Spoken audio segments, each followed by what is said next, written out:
بے شک جو لوگ ایمان لائے اور انہوں نے نیک اعمال کیے اور انہوں نے اپنے رب کے سامنے عاجزی کی، وہی جنت والے ہیں، وہ جنت میں ہمیشہ رہنے والے ہیں۔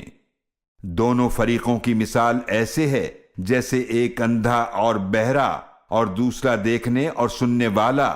کیا یہ دونوں مثال میں برابر ہیں؟ تو کیا تم نصیحت حاصل نہیں کرتے؟ اور یقیناً ہم نے نوح علیہ السلام کو بھیجا ان کی قوم کی طرف۔ انہوں نے فرمایا، بے شک میں تمہارے لیے واضح طور پر ڈرانے والا ہوں کہ تم صرف اللہ کی عبادت کرو۔ بے شک میں تمہارے بارے میں ڈرتا ہوں ایک دردناک دن کے عذاب سے۔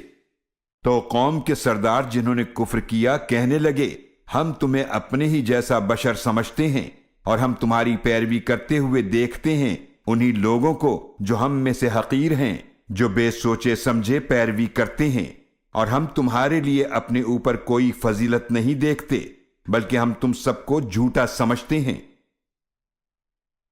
نوح علیہ السلام نے فرمایا، اے میری قوم، بھلا تم غور کرو، اگر میں اپنے رب کی طرف سے واضح دلیل پر ہوں اور اس نے مجھے اپنے پاس سے ایک رحمت نبوت عطا فرمائی ہو، پھر وہ تم پر پوشیدہ رکھی گئی ہو، تو کیا ہم تم سے اسے زبردستی منوائیں جبکہ تم اسے ناپسند کرتے ہو؟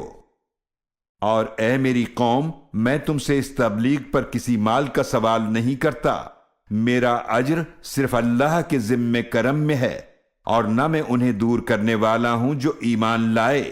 بے شک وہ اپنے رب سے ملاقات کرنے والے ہیں، لیکن میں تمہیں ایک جاہل قوم سمجھتا ہوں۔